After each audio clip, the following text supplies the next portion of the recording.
I rise to speak in support of a commission of inquiry into the anti-Semitism at Australian universities. In May, university chancellors rejected calls by Jewish Australians to shut down copycat anti-Gaza encampments because they said the Australian protests hadn't degenerated into violence like the ones in the US had. I think they should look at the definition of violence.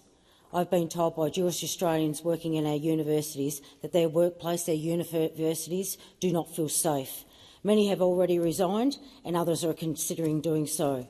The Guardian reported on the 10th of May that Nazi salutes were used at a student association meeting at the Australian National University.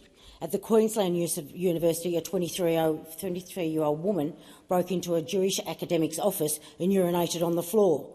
At Sydney University, Jewish staff, students and academics have to walk past protesters chanting "From river to the sea."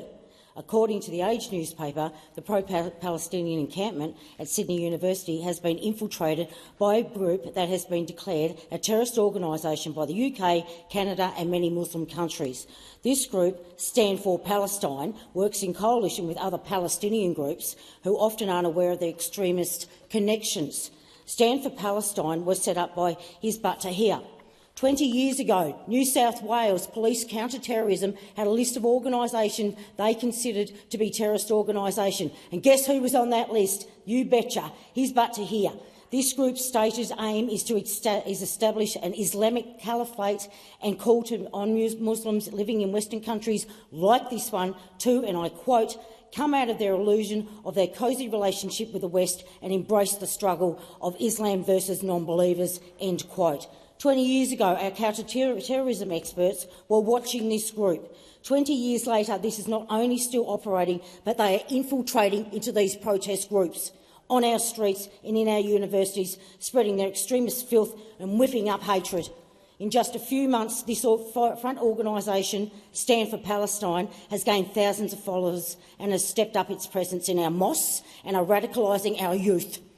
Hizb ut-Tahrir has been banned in the UK and Canada and is also banned in most Arab countries. When the British Home Secretary James Cleverly announced that they would be declared a terrorist organisation, he said that group was an, and I quote, anti-Semitic organisation that actively promotes and encourages terrorism, including praising and celebrating the appalling 7th of October attacks, end quote. Deakin University's extremist expert Josh Roos told The Age that the Hizb ut-Tahrir has seized on the violence in Gaza as, and I quote, their chance to shine. So what the hell is the Australian government doing about this? Not only have we not listed